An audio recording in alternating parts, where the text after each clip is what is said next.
Bom, hoje o Maranhão veio até o Inovarão Parto Fora do Eixo, aproveitando a presença preciosa da Lívia aqui em São Paulo. Então veio visitar São Paulo, aproveita para fazer novas conexões e conversar um pouquinho com a gente, né? Obrigada. Patrícia, muito obrigada. Eu que agradeço pela oportunidade de trazer o Maranhão para cá e levar, de repente, para o país inteiro, para o mundo. É isso mesmo. Deixa eu mostrar quem é a Lívia. A Lívia é fundadora da startup Ela Faz, que tem como objetivo capacitar mulheres para atuar na construção civil e intermediar a contratação de mão de obra feminina. Eu já quero falar mais sobre o negócio, mas antes eu queria falar exatamente sobre esse desafio de fundar uma startup com uma questão de gênero no Maranhão. Como é que é isso? Você encontrou lá um apoio de ecossistema que a gente tem ouvido falar que está se estruturando ou ainda é um perrengue? Eu falo para você que vencer no Maranhão é vencer no país, no mundo. Porque as dificuldades são muitas. A gente sabe que tem um percentual de mulheres muito baixo na construção civil, são 3%. Quando a gente ainda vai conversar com elas, esse número ainda cai. E aí que a gente passou a entender por quê. Por que essas mulheres elas não têm ainda essa representatividade? E aí a gente vê que a gente precisa fazer uma transformação cultural. E transformação cultural, a gente precisa trabalhar muito ainda dentro das comunidades, a cabeça das mulheres que estão lá, para que elas possam acreditar que possam vencer. Além disso, contar com a contribuição também do homem, né? Que a gente tem uma sociedade lá muito mais machista, né? E aí isso depende também da nossa conversa com eles. Total. E essa mudança de comportamento, mudança cultural é que leva mais tempo, né? Essa que leva mais tempo. No fim das contas, as ferramentas você consegue resolver logo. O negócio você consegue criar um modelo rápido para ele. Mas até que ele pegue a transformação cultural que precisa acontecer. Isso, e esse despertar, muitas das vezes, é que a gente precisa compreender como fazer. E precisa de muito diálogo. E precisa estar próximo nas comunidades, conversando com as famílias, mostrando e acompanhando, não só acusando, crucificando, culpando, algo que já vem de gerações. A gente precisa se colocar mesmo com empatia e buscar formas de fazer essa transformação. Mas aí me fala, você trabalhava na construção civil, como é que surge a ideia do negócio, do Ela Faz? Então, eu trabalhava na construção civil, mas sempre tive minha atividade relacionada com o social, em contribuir de alguma forma com o social. Mulher, né? E fazendo essas visitas, né, na Casa da Mulher, uma delas que eu fui, trouxe essa necessidade de que as mulheres precisavam fazer capacitação na área da construção civil. Aí no primeiro momento eu não compreendia por quê, achava que era só por causa da empregabilidade, porque elas precisam de uma oportunidade. Elas estavam cansadas de fazer cursos lá de cabeleireira, de manicure, elas não queriam mais isso. Curso de crochê, de artesanato, elas não queriam mais isso. Elas me pediram um curso na área da construção civil. E aí eu não entendia por quê. Por outro lado, a gente viu a demanda crescente de que mulheres cada vez mais violentadas em situação doméstica, com medo de receber alguém estranho na sua casa para fazer um reparo, um serviço de pintura, de encanamento. E aí, cruzando esses dois públicos, daria super certo. Eu pensando aquela coisa, achando que ia ser fácil, que ia ser tranquilo esse processo, a gente vai unir dois públicos. Mas quando a gente vai para a prática é muito diferente. Porque a mulher ela precisa de prática naquela atividade para ter confiança na execução. Claro, para prestar esse serviço. Para prestar o serviço. Mas a ideia delas era realmente prestar serviços, era transformar isso numa profissão. Aí, no fundo, não era isso. No fundo, elas queriam resolver o problema nas suas casas. Porque elas vivem em situação de vulnerabilidade social. A violência vem pela dependência econômica.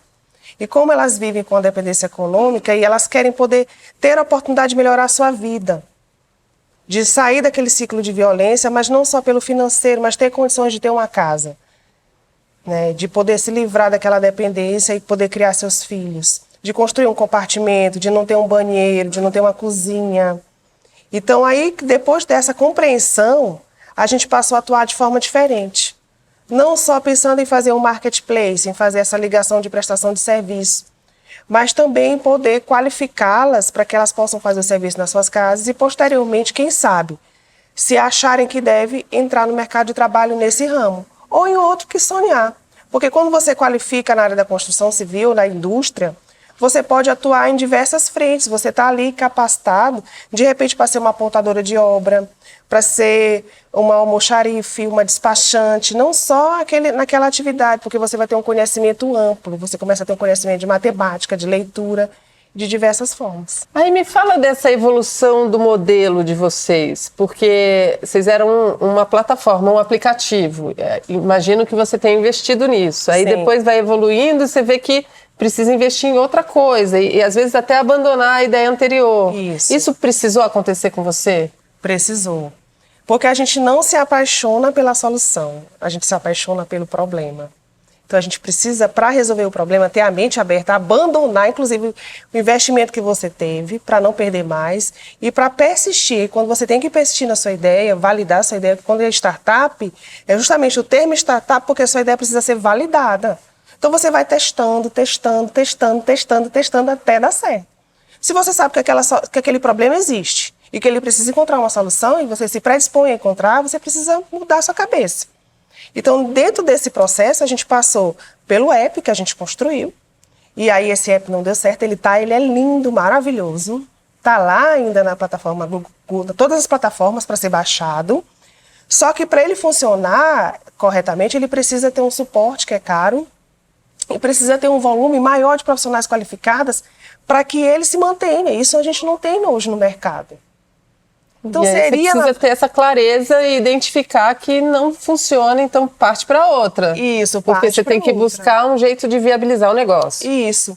E aí a gente começou, para sentir qual era a dor das empresas de manter uma mulher na operação, a gente começou a executar obras. Eu comecei a executar obras com as mulheres que eu mesma capacitei. Eu sou engenheira civil. E aí peguei esse desafio. Então vamos ver qual é o real problema que está acontecendo. Vamos ver o que acontece, por que as empresas não ficam com as mulheres. Porque a gente começou a mandar e elas começaram a voltar. E por quê? Porque não tem uma cultura implantada dentro das empresas para receber aquela mulher. Teve uma obra que a gente foi fazer de assentamento de bloquete nessa obra, que não tinha banheiro feminino.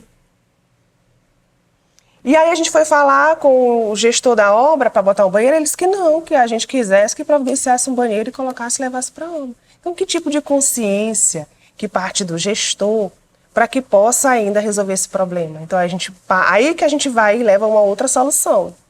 Então, antes da gente designar um profissional para aquela empresa, a gente faz um diagnóstico para saber se aquela empresa ela está pronta para receber aquele profissional e sugere ações para que permaneça. Porque as empresas hoje elas têm essa consciência de que tem que ter um percentual maior de mulheres, não é só por questões sociais, ou questões de que a mulher precisa do espaço, é por questões econômicas. E isso próprios bancos hoje já veem. Uhum. Por quê? Porque se você trabalha essa linha de colocar mulher, você está contribuindo para o crescimento econômico do país. Visto que a gente tem hoje, de 100% de trabalhadores economicamente ativos, 55% são mulheres. Dessas 55%, em torno de 40%, 43%, elas estão no mercado de trabalho. E as outras?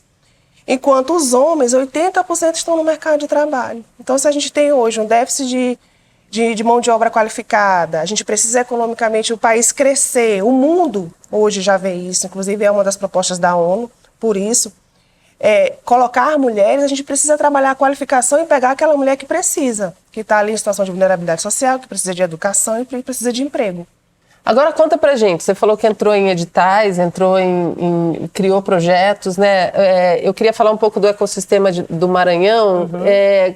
Quais foram os atores que você procurou para conseguir viabilizar a empresa? Pronto, no Maranhão a gente tem o Inova Maranhão, que é da Secretaria de Inovação, a SECT do Estado, junto com a FAPEMA, que recebe recursos ali do governo federal e aí viabiliza junto com o Estado para que chegue até nós através de editais. Então, o primeiro edital que eu participei em 2020 não foi com essa secretaria, que foi o Economia Criativa, mas depois os outros foram. Então, eu ganhei Nova Maranhão, ganhei Centelha Maranhão em 2021, que é onde eu comecei a pagar parte dos meus custos operacionais, da minha folha, dos stakeholders ali envolvidos, para poder eu fazer a operação acontecer. Então, só foi possível. Então, toda a nossa atividade hoje ela é sustentada pela própria ela faz. Não tem recursos externos ali, entendeu? A gente tem buscado manter e através desses incentivos. Então, a gente vê um movimento muito legal no Maranhão, através da SECT, através do Inova Maranhão, apoiando as startups para que elas possam trazer soluções ali para dentro. Inovadoras e melhorar a sociedade, né? Trazer mudanças sociais, realmente. Exato. Tenho muita gratidão pelo projeto, pelo Inova Maranhão, por tudo isso, porque se não fosse, a gente não teria essa possibilidade de estar investindo e criando soluções. Você olha a empresa como o seu propósito?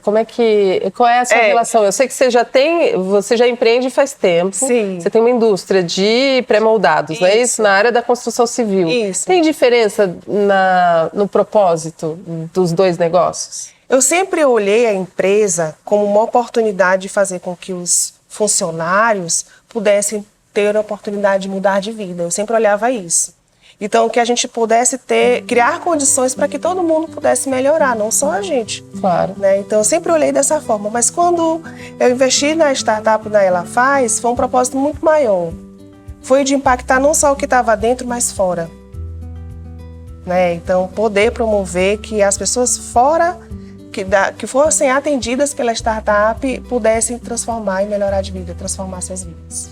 Os negócios que a gente mais gosta de mostrar são os negócios de impacto, que não pensam só no lucro no fim do mês, mas que fazem uma transformação mesmo, cultural, social.